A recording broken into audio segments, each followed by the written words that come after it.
Let's skip that first part. So when we began this series 11 years ago, it was clear to us that there were multiple reasons to pursue clean technology. Independence and national security, national financial health, pollution reduction. And we held a bunch of early events on climate change and water. And later we focused on the opportunities that new technologies provided. A lot of people were interested in investing or getting a job or just the science. And we lost focus on the original reasons for having clean technology. We spun off several members to found the Clean Tech Open, and I think we have attracted a good audience and fostered some interest in the topic. But looking back a while ago on those last 11 years, it was surprising how little has actually been done in the field of clean technology. For those of you who missed it, you might be surprised to hear that 14 of the hottest 15 years in history have been in this century. So you can do the math there. And also there was a surprising debate about climate change and the impacts of human pollution in the air, on the land, in the ocean, and on climate in general. So we thought we should revisit the fundamental drivers of why clean technology is important. So we began with Carrie Emanuel from EAPS, who did an overview of climate change, and then we had Dan Sitzo out, who talked about the atmosphere at some length, another EAPS professor. And we're going to continue after Professor Marshall's speech tonight with economic and policy issues derived from where we are today and what the meaning of what we're learning is. Those events will be interspersed with our normal events on clean technology over the coming months and years. So for tonight's event, I'm pleased to introduce Professor John Marshall, the Cecil and Ida Green Professor of Oceanography in the Department of Earth, Atmospheric and Planetary Sciences, which is hard to say, so they call it EAPS. Now, as I mentioned, our other two speakers have also come from EAPS. These people are doing important work, and they deserve your support and certainly your attention. We have some materials in the lobby describing EAPS and what they're doing, and I hope you'll take an interest. John conducts research in climate science and the general circulation of the atmosphere and the oceans, which he studies through the development of mathematical models. In fact, he's in charge of MIT's climate modeling. People of my age will recognize EAPS as the building with a golf ball on top. People who are somewhat younger may remember them playing Tetris with the windows. Now, Professor Marshall is also the director of MIT's Climate Modeling Initiative and the coordinator of Oceans at MIT, which is a new umbrella organization dedicated to all things related to the ocean at the Institute. So please welcome Professor Marshall to talk to us about the elephant in the climate.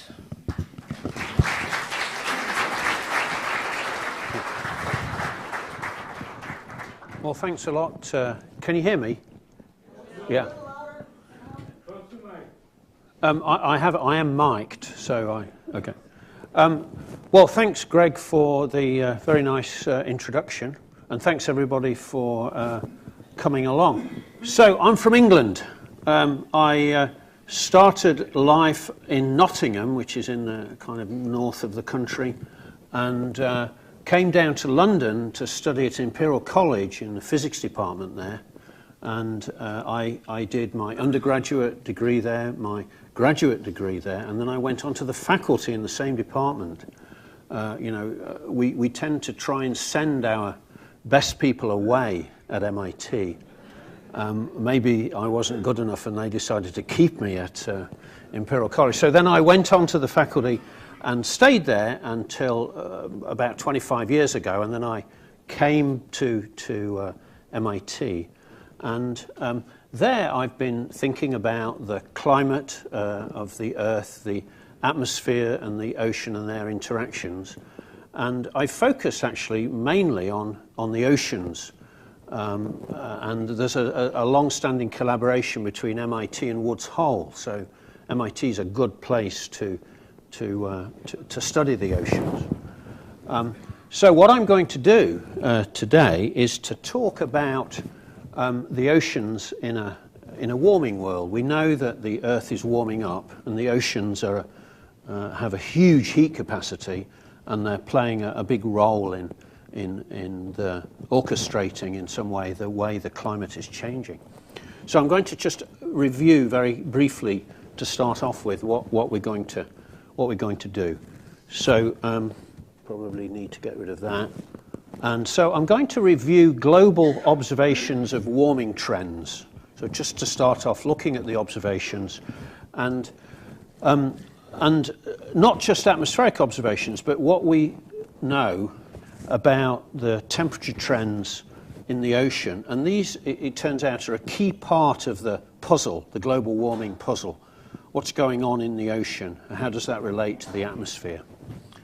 And what we're going to find is that what I'm going to describe is that we think that the oceans are warming up, and they're, of course, becoming more acidic because atmospheric concentrations of CO2 are going up. CO2 dissolves into the ocean, and the oceans become a little bit more acidic. And because the oceans are warming up, the water column expands, warm water expands, and so sea level is rising. The second thing I'm going to talk about is the timing and regional patterns of warming. So the Earth, as it warms up, is not doing so in a uniform way. Parts of it are warming up more rapidly than others. And the ocean is playing a huge role in setting the spatial patterns of warming and the timing of the warming. So if we began to, if the Earth warmed for whatever reason, its temperature is going to increase. The rate of increase depends essentially on the heat capacity of the climate. And the ocean is the biggest, we mentioned an elephant, right? The ocean's a huge heat capacity, so it's controlling the rate at which the atmosphere is warming up. Not controlling it, but it's playing a big role in that. So the Earth's not warming up uniformly, and the ocean plays a central role in setting the patterns and timing of the warming. And I'm going to explore some of the underlying mechanisms using some models that we've developed, models of the climate. Now, so this first part is mainly observational. The second part, I'm going to begin to use some models. Who hasn't heard of has anybody not heard of the warming hiatus? So that in the last 10 years, global mean temperatures have not been rising quite as fast as they were prior to that. So there's a hiatus. The Arctic appears to be warming more rapidly than the Antarctic. So why is it the Antarctic's not warming as fast as the Arctic? And ocean currents are changing subtly. Not radically, but they are changing as the ocean warms. And then I'm going to conclude and try to describe what's happening and why is it happening and what might happen in the future. And then we're going to have a discussion. So, you can just ask me any reasonable questions.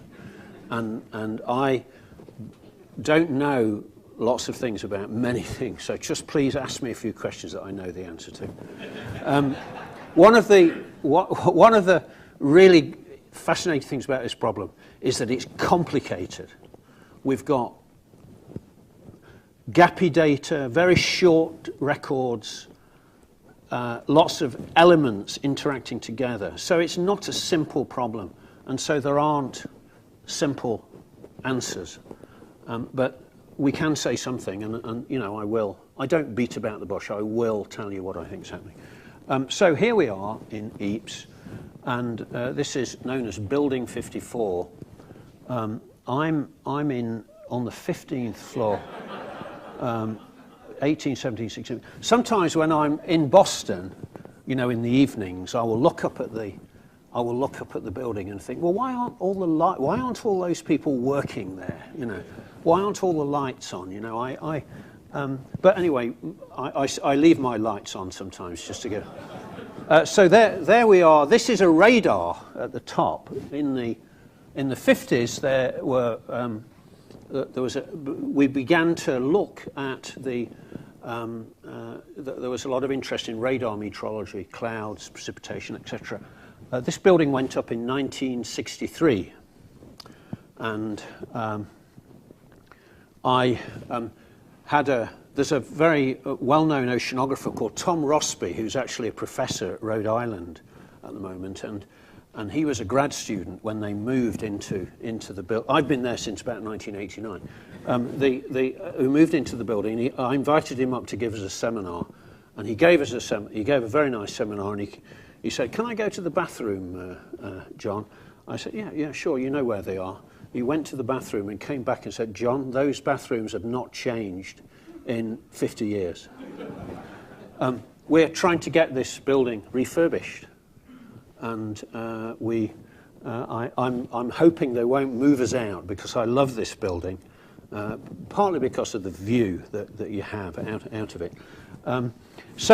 We have order 40 faculty in the department, in the areas of geology, geochemistry, geophysics, geobiology. I was chatting to one of you came down to talk with me, a geologist who graduated in 1952 or something. But anyway, I don't know how many geologists and geophysicists we have in the audience. No? Okay, yes, there you are. Thank you very much. And geophysics, oil companies and exploration. Geobiology, how life and the planet co-evolved over time. And I work in atmospheres, oceans and climate. And we have people working in planetary, on planets as well. So this is it's a wonderful mix of people. And we also collaborate a lot with the Woods Hole Oceanographic Institution. For the last 40 years, there's been a joint program with Woods Hole. So many of our grad students in oceanography also are co-supervised between MIT and WHOI faculty. So here's the view out of my window. And this building was actually, I.M. Pei was the architect of this building, and he's also responsible for the Hancock Tower there. And that's a stroke of genius. I like it when the sun goes down and there's that reflection coming down across the... how many of you would go out in boats in the... Yeah. And the other thing that I notice people do, and Greg, you were suggesting that I did this, and that's run up the stairs. So we often have undergraduates just running up the stairs, and they look, I just don't know how they do it, but they're pretty sweaty when they're coming down in the elevator. Anyway, so none of you ran up the stairs in the... Yeah, you did. All right, so let's get on with some of the science. So what I'm going to show you is maps of surface air temperature change. And these are observations, global observations of annual means relative to a 1950 to 80 average. And so the kind of yellow areas are 1 degree centigrade to 2 Fahrenheit. And of course, this is relative to this average. And here is a time series. This red is, I think it's a 5-year running mean. And these are the annual values. This is the global mean. So starting in 1950, coming up towards the present day. And I'm going to show you a movie of this. This is air temperature. And I'm going to click this and hope that it works. So 1951, 1952, etc. So here. So there's variability, of course. And we're moving along here. It's fairly flat, 1950s, 60s, 70s, and then it begins to trend upwards, 79, 70, 1984, 5, 7, and we're getting up to up to the present day. And can you see how it's becoming much redder in the north? Okay, I knew that would happen. I'll try and move this across here.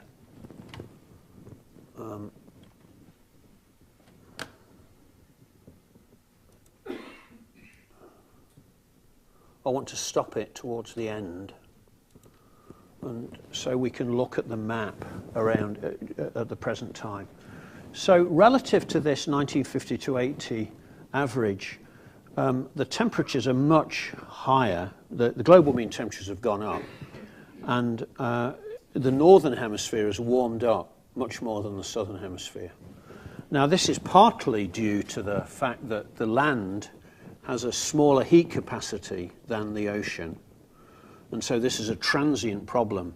And so the heat capacity is smaller, and therefore it tends to warm up more over land. That's why we see the red regions in the north. But in the south, where there's not a lot of land, you can see that the temperatures haven't changed very much, or even have cooled.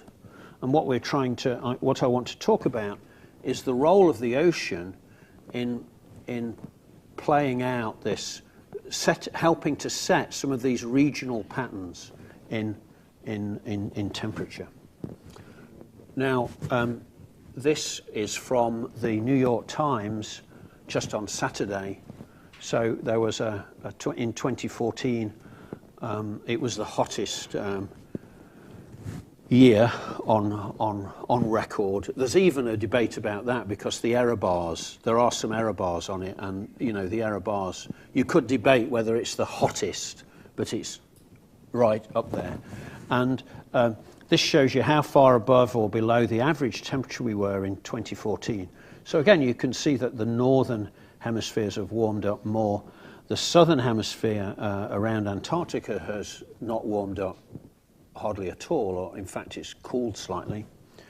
And there are these patterns. And so this is the average global surface temperature going from 1880 up to the present day. And so we can see this warming trend.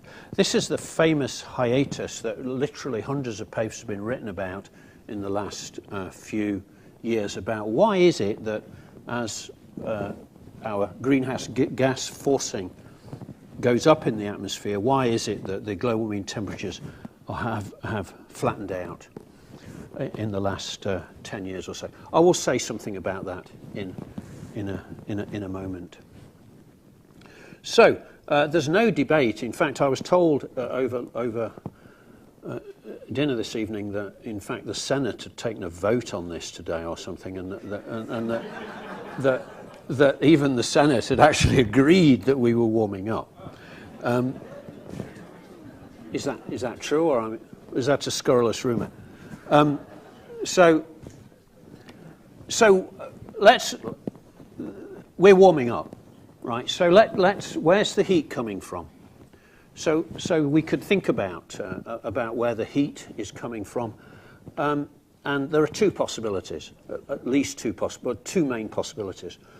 One is that there's a radiative imbalance at the top of the atmosphere, so that we have the sun, incoming solar radiation and outgoing long-wave radiation, and that there's been some change to the balance.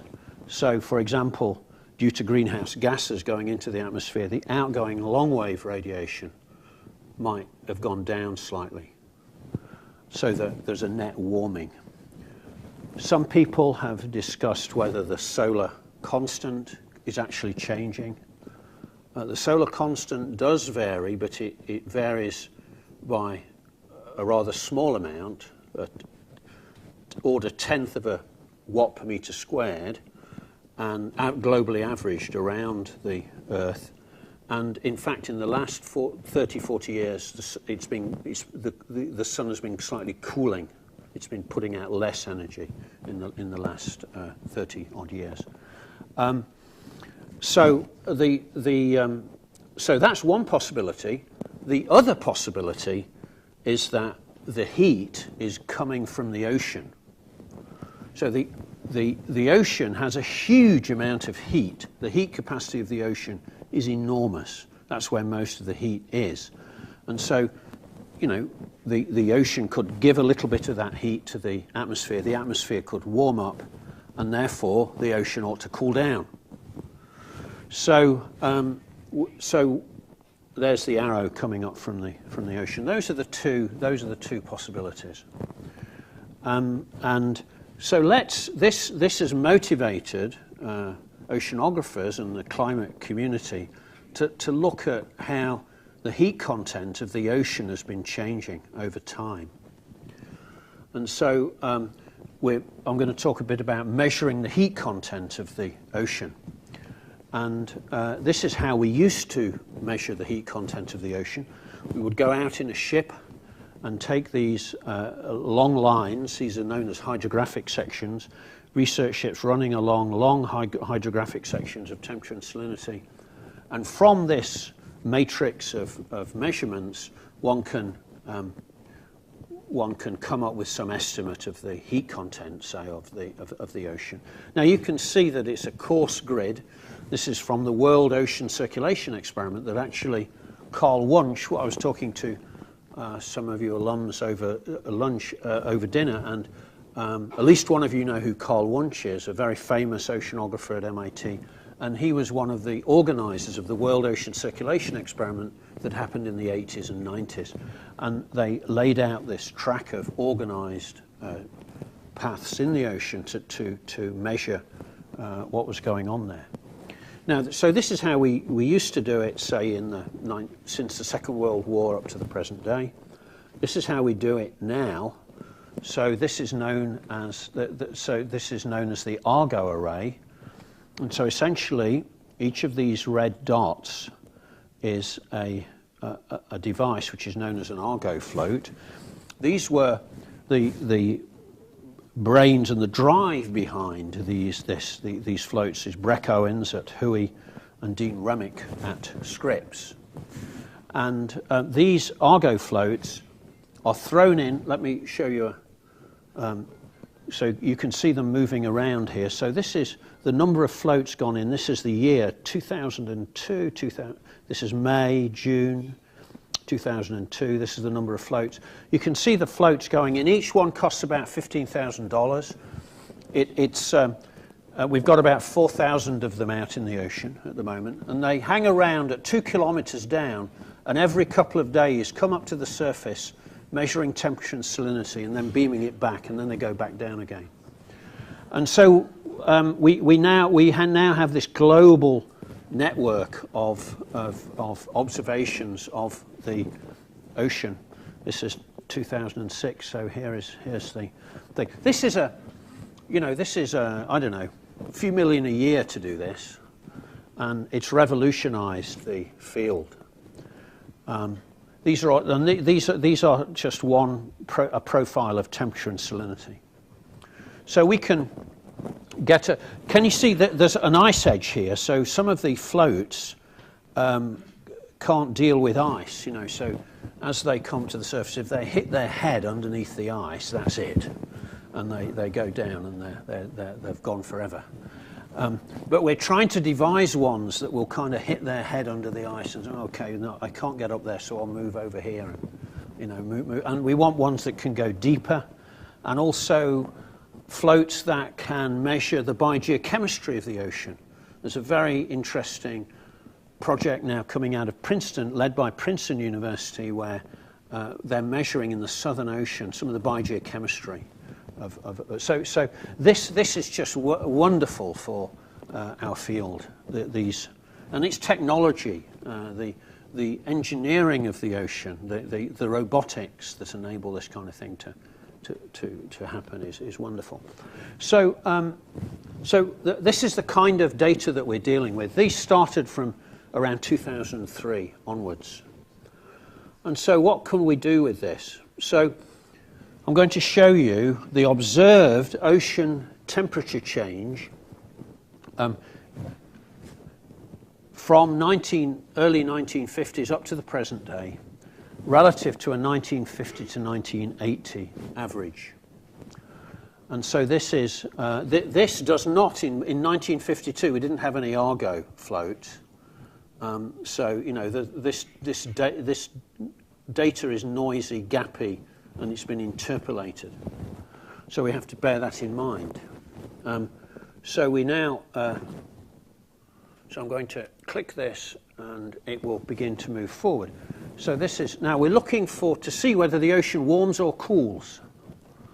So 1967 onwards. And so you can see that this is 0.2 degrees, 0.4 degrees. As the time goes on, you can see the kind of warmth at the surface moving down into the interior. So the ocean is actually warming up. And this is, oh, do you want to see that one again? Yeah. Okay, so this is sine of latitude, so that gives you some idea of area. So the 60 to 90 is compressed on this scale. So the ocean's warming up, and it's roughly 1/4 of a degree to a depth of 1 kilometre in the last 50 years. That's the back of the envelope calculation. You can imagine that many By the way, if you do want to ask a question, I don't know whether we're allowed. Are they allowed to ask? Do you all agree that the ocean's warming up? Right? There is a debate about that, by the way. I mean, but most sane people accept that the ocean is warming up, and that's very significant because it means that the heat is not coming from the ocean. Where's that heat in the ocean coming from? You can see it coming down from the surface, right? It's coming down from the surface. And so when I come over here to the end, it's... my son helps me out with these things. Yeah, there we are. So that's 2010. Look at all that heat at the surface. So it's warming up by roughly 1/4 of a degree to a depth of 1 kilometre. So I surmise from that the heating is coming from the atmosphere. And actually that's quite consistent with greenhouse gas warming of the atmosphere. So I'm going to put some numbers in, and this is just a back of the envelope calculation. Think of yourselves as undergrads or something, and I'm doing a back of, this is your first take on the thing, and I'm doing a back of the envelope calculation. Now this is really a complicated inverse problem where you have to jiggle error bars and do complicated inversions. But this is a back of the envelope calculation. So what I'm going to do is say that I'm going to imagine that the ocean has a density rho and a specific heat c, and the depth to which the heat is sequestered, order a kilometre, is h. And so the rate of change of the heat content is rho ch dt dt. That's the rate of change of heat content, and we can get that from observations of the oceans warming up. And then that's going to give me a Q, which is a rate of heating of the ocean due to heating through the sea surface. The geothermal effects, you could argue that it was geothermal effects which were heating the ocean. First of all, you'd see the heat coming in from the bottom, and also geothermal effects are milliwatts. I'll show you in a moment that the heat coming in is order a watt per metre square coming in at the surface. So there's a radiative, now the rate of heating is the radiative forcing R, which is the downwelling radiation from the atmosphere, because the atmosphere's equilibrium is being perturbed. And then there's, if you warm something up, it pushes back, it tries to radiate that energy back out again. And so there's a minus lambda T. And this lambda is known as the climate sensitivity. And if you took a vote on this in the climate change community, many people would say that one of the biggest challenges to understand the climate is, what is the climate sensitivity of the climate? How much does it change? What does it depend on, etc. So anyway, there's the radiative forcing, and then there's the damping to space because the ocean's warming up. So I'm going to put some simple numbers in here. So if this is 0.5 degrees centigrade over a kilometre in 100 years, if you do the sum, you get 0.6 watts per metre squared. 0.6 watts per metre squared of heat is the net forcing averaged over the globe. And that's made up of order 1 watt per metre squared of radiative forcing, and this damping term, order 0.5 watts per metre squared. So 1.1 minus 0.5 is 0.6. So this says that the radiative forcing perturbation, which I think is due to greenhouse gases going into the atmosphere, is order a watt per metre squared in broad numbers, about a watt per metre squared. And I'm going to try to give you some concept of what a watt per metre squared is. So if you think of a 50 watt light bulb, it's drawing 50 watts out of the power supply, and it's lighting a room of dimension 7 by 7. You all live in, I always used to think in California, you always used to live in big houses, but I'm not impressed by the size of some of your houses. A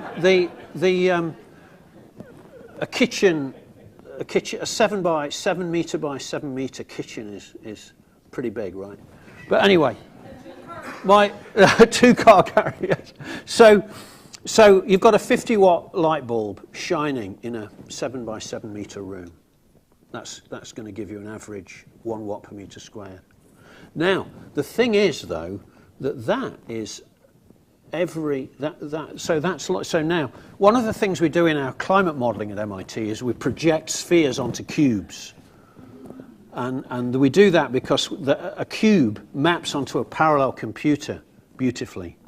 So we can map the faces of cubes onto parallel machines, and we can subdivide these grids. But now imagine that each one of those is a little room by 7 metres by 7 metres, and there's a light bulb, a 50 watt light bulb shining all the time, everywhere, all the time.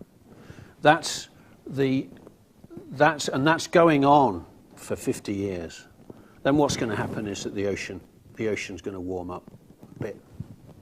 And that's basically what I think is going on. Everywhere, all the time, we've got this radiative imbalance. So what does this? What's the effect of this on the on? And I'm going to talk in a moment about where that 1 watt per metre squared comes from. So what's the implied sea level rise if you take a column of water of depth h and you warm it up by an amount delta t, it stretches by an amount h, and little h over big H is alpha delta t, where delta t is the temperature change, and alpha is the thermal expansion coefficient of water, which is 2 times 10 to the minus 4 per Kelvin. So if you put the numbers in, if I warm up the ocean by a kilometre of ocean by a delta T of half a degree, and this is the thermal expansion coefficient of water, I get 10 centimetres.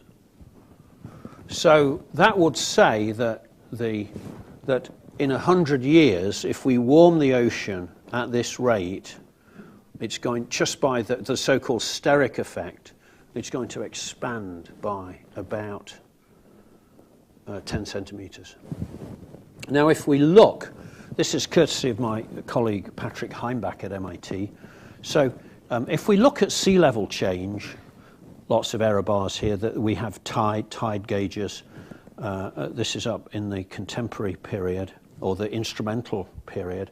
And then in the last 20-odd years, we have the satellite altimetry. So we're measuring the height of we're measuring sea level from space very accurately. And in the satellite era, the sea level's been going up by 3 millimeters per year, which is about 30 centimeters per century. If you multiply 3 millimeters by 100, you get 30 centimeters. So during the satellite era, which is a very short period of time, sea level seems to be going up a little bit more than we might expect from simply a steric effect. Now, these are projections into the future. So this is the current time, and these are various projections into the future. And basically, there's a huge uncertainty here in sea level. Anybody got any ideas on why there's such uncertainty? I mean, it is the future, but we can actually predict probably reasonably well how much heat is going to go into the ocean. If we make a projection about how much carbon dioxide is going to go into the atmosphere, we can figure out how much the ocean's going to heat up. But the biggest uncertainty is what's happening to the cryosphere, to the ice. So if you have ice, sea ice, floating in water, and it melts, the level of the beaker doesn't change, like Archimedes. But if you have an ice sheet resting over land and that melts and flops into the ocean, then sea level will go up. And so the reason that there's such uncertainty here is in our projection, the community's projections into the future, is that we don't understand. It's very hard for us to model how ice sheets interact with the bedrock on which they're, and how the ocean might be lapping and warming the ice sheet. That's the reason that there's such a huge spread in the future projections of sea level. It's the uncertainty in what's happening to the land ice. Now, where is this 1 watt per meter squared coming from? Why might we expect there to be order 1 watt per meter squared radiative forcing of the climate? And we think that the community thinks that it's due to anthropogenic forcing of climate. So this shows you the effective radiative forcing in watts per meter squared. So this is 0. This is 2 watts per meter squared, minus 2 watts per meter squared. And these kind of processes cool the atmosphere, and these warm the atmosphere. So these are, this is CO2, carbon dioxide, a triatomic molecule which has rotational and vibrational bands which interact very strongly with the long-wave radiation that a black body radiating at 255 is going to interact, the radiation stream coming from that's going to interact very strongly with triatomic molecules. So this is as a function of time, though, this is the CO2 going into the atmosphere. And there are other greenhouse gases, particularly methane, tropospheric ozone, triatomic molecule due to pollution effects. So all of these things lead to growing perturbation of the radiative balance of the atmosphere and climbing up to over 2 or 3 watts per meter squared. Now, there are things which cool the atmosphere. Some of our activities cool the atmosphere, one of which is aerosols. So Dan Sitsko, for example, is a great authority on aerosols. He flies aircraft into clouds and looks at how the clouds are nucleating and looking at the particles. So the aerosol effects are about a 1 watt per meter squared of cooling. And these are made up of radiative effects. So aerosols just scatter and reflect back out to space the incoming solar radiation. The other thing aerosols do is they lead, the little particles allow water droplets to nucleate on them and they create clouds. So if you have a a polluted atmosphere or an atmosphere with lots of aerosols, there's more cloud, and that cloud reflects the incoming solar radiation. So these things cool the atmosphere, and then there are these volcanoes, Krakatoa, Pinatubo, El Chichón, etc. So these are spikes of aerosols going up into the atmosphere, leading to cooling. So the net effect of this is, guess what? Order 1 watt per meter squared. There are uncertainties in there. The solar forcing. This is the sunspot cycle. This little yellow thing there is the solar forcing, and we think that that's not an external driver on these timescales. So there's a kind of what Jim Hansen in Goddard has called a Faustian bargain, and that is that, you know, a contract with the devil, that if we actually clean up the atmosphere, we get rid of the aerosols and we're going to warm even faster. So there are two things fundamentally cooling the atmosphere. One is the ocean taking heat out of the atmosphere into the interior, and the other are aerosols. Those are the two things which are counteracting, we think, the greenhouse gas forcing. Okay, so I'd just like to give you a I'm going on too long here, aren't I? I need to speed up a bit. So I'm going to talk a little bit about the timing and patterns of warming. And this is some work that I've actually been involved in the last few years. I've kind of kept my head down for most of my career, working on the cogs of the climate machine, the different parts of the process. In the last few years, I've been thinking about climate change and beginning to publish on the subject. So one of the things that I think is very important in any team is to recruit the best talent, right? So that's the most important thing we do, is recruit the best talent and actually get rid of the people who are no good, right? So that's harder. But so I mean, one way of figuring out what's going on is you could get the person comes into your office and you get a 2x4 and whack them over the head, right? And you see how they react to that. Now, that is a kind of Green's function approach to the problem. Anybody knows what? Any applied mathematicians in the? Yeah. Actually, I'm interested. When I was growing up in Nottingham, Green was the son of a miller, and his father, Green's father, as in Green's functions, had a mill in Nottingham, and I remember as a school kid going down to see the mill that Green had worked in, and so he was hanging around in this mill and started writing down these Green's functions, and they, wow, what's all this about? And they decided to send him off to get an education, so they sent him to the University of Cambridge. This is in about the 1870s, and very tragic story. He died. He became ill and shortly thereafter died. So I've got a lot of empathy with Green. I wish I was as clever as Green was. But anyway, so you can do Green's function calculations with climate. So what you do is you imagine the climate is at equilibrium, and then you whack it over the head with a 2x4, which is equivalent to instantaneously. Are we really recording this?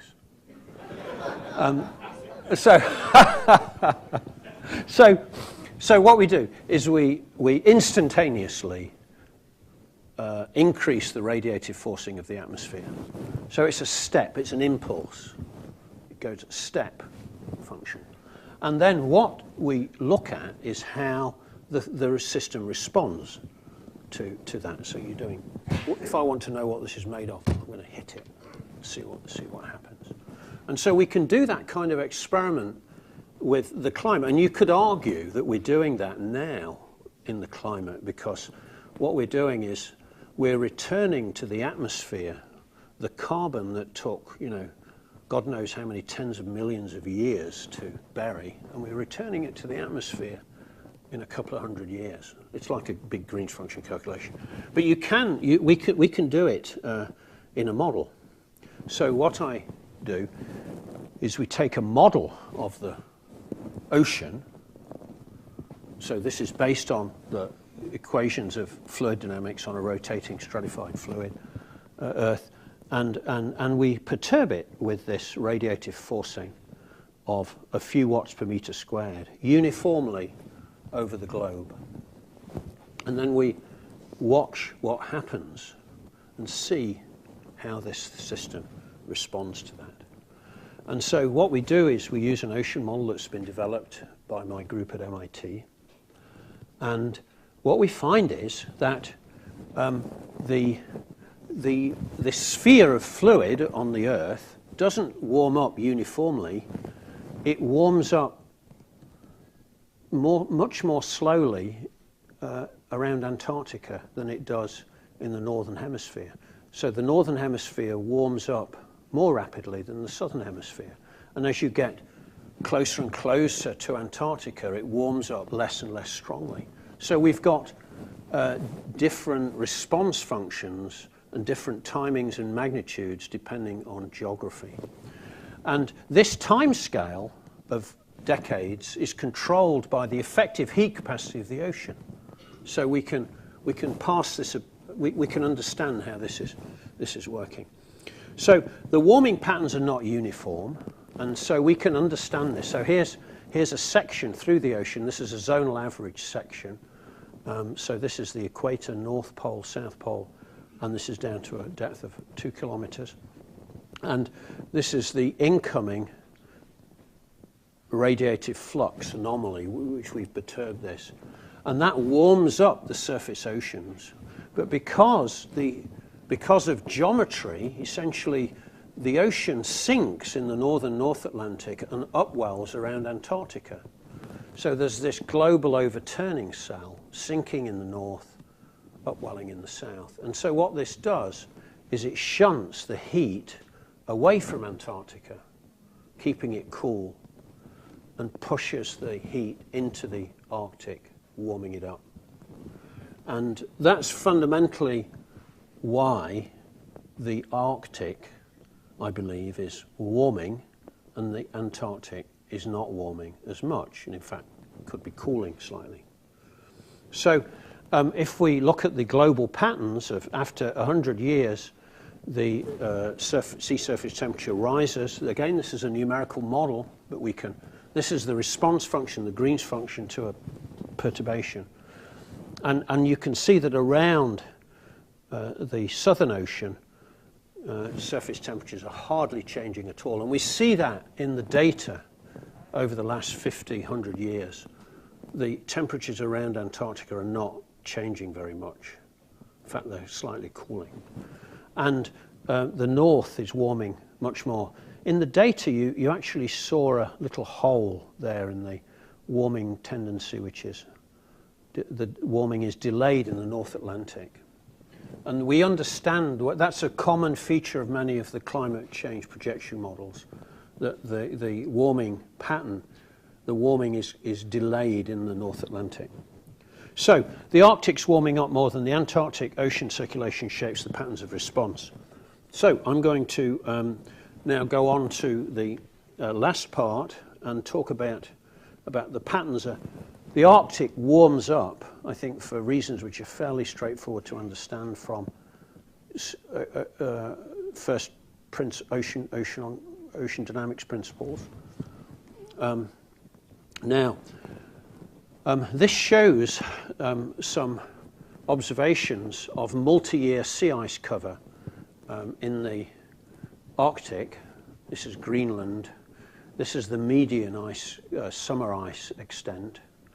And over time, I'm going to show you some more recent data, but over time, the summer sea ice extent has been going down. And I think we may be moving into a world where we can move in the Northwest Passage across from the Atlantic into the Pacific in the summertime. So the Arctic ice cap has been thinning, opening up new shipping lanes, access to oil and gas fields, minerals, fishing in international waters. So if the Arctic does continue to melt, there'll be a gold rush. You know, we're all going to end up moving there to try and extract resources. It's just human nature, isn't it? So this is a numerical simulation that was done by using the MIT ocean model. Let me click it. Ah, that one worked. So this is a collaboration between JPL, not far from here, and MIT, and Patrick Heimbach and Dimitri Manomanelis configured this model. The model was built in my group at MIT. And so what I'm showing you is when we project the sphere onto the cube, we're looking at the pole at the Arctic cube. And what we're seeing is sea ice thickness. This is 5 meters. Pale blue is 1 meter. So this is in October 2007. And the ice is retreating. There's a seasonal cycle. So let me show you this to give you an idea so you see the sea ice is moving around. This is in the winter time. The sea ice expands, and then it melts back. This is the Northwest Passage, and it expands again. This is a model where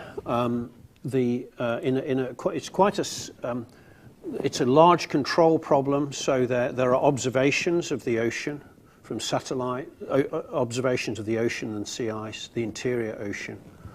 And we define some kind of cost function which measures the mismatch between the model and the data.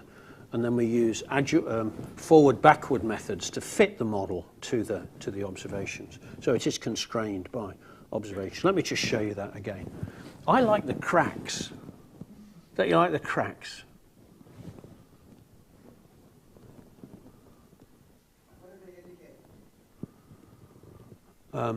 Just the ice fracturing and leading to leads in the ice. So the sea ice is very influenced by not just ocean temperatures, but by winds blowing over. Okay, so this shows you, this has been very recently released. This shows you, this is due to NASA. This shows you the multi-year Arctic sea ice as a function of time up to the present day, the last summertime sea ice. So, as in any natural system, there's lots of natural variability. It's going up and down, but it's basically going down. It did recover again and then bounce back. Okay, conclusions. What's happening and why? So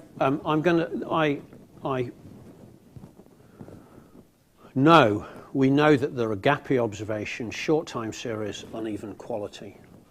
There are the uncertainties increase as a function of scale. So the global picture is much clearer than the regional picture. But the global picture is fairly clear, I think. That is that heat and CO2 from the atmosphere is going into the ocean. The ocean's warming up and it's becoming more acidic. And the atmosphere is, I believe, and 99.9% of people who work in our field believe, that the atmosphere is warming because of increased concentrations of greenhouse gases. I don't think the Senate actually voted on that issue, whether the warming was due to man-made effect, mankind. The oceans are warming. Why are the oceans warming? In response to an atmospheric change. The heat is coming from the atmosphere into the ocean. Sea levels rising. But there are very large uncertainties in what's going to happen because the big gorilla is the West Antarctic ice sheet, Greenland, this has to do with getting ice from the land into the ocean.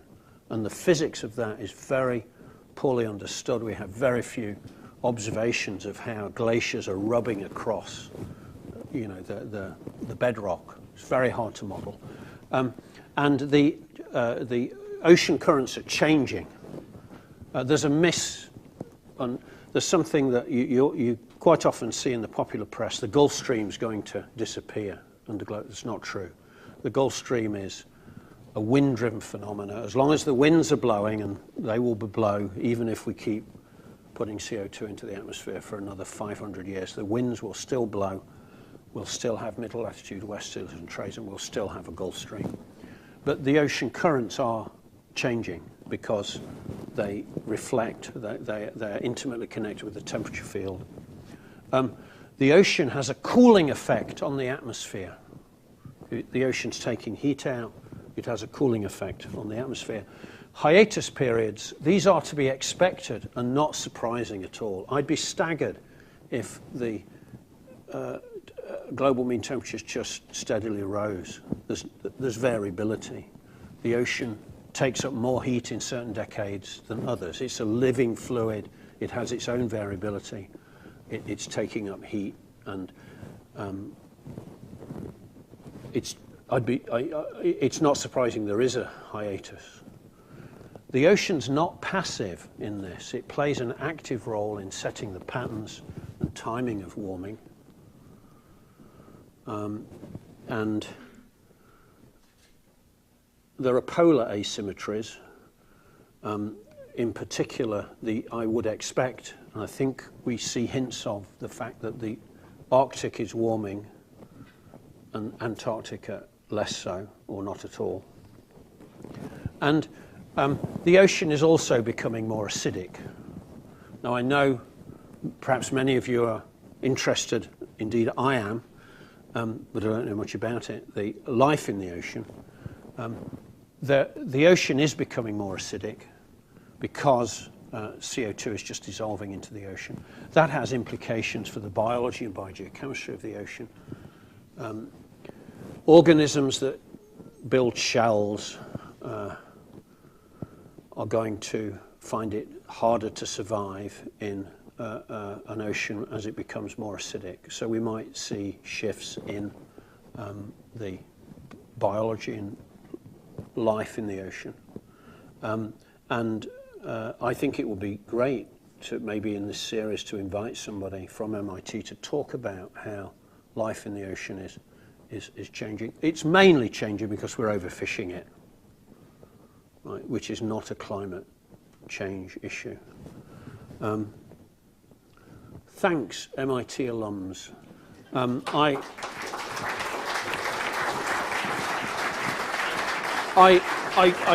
do want to, it is very much appreciated.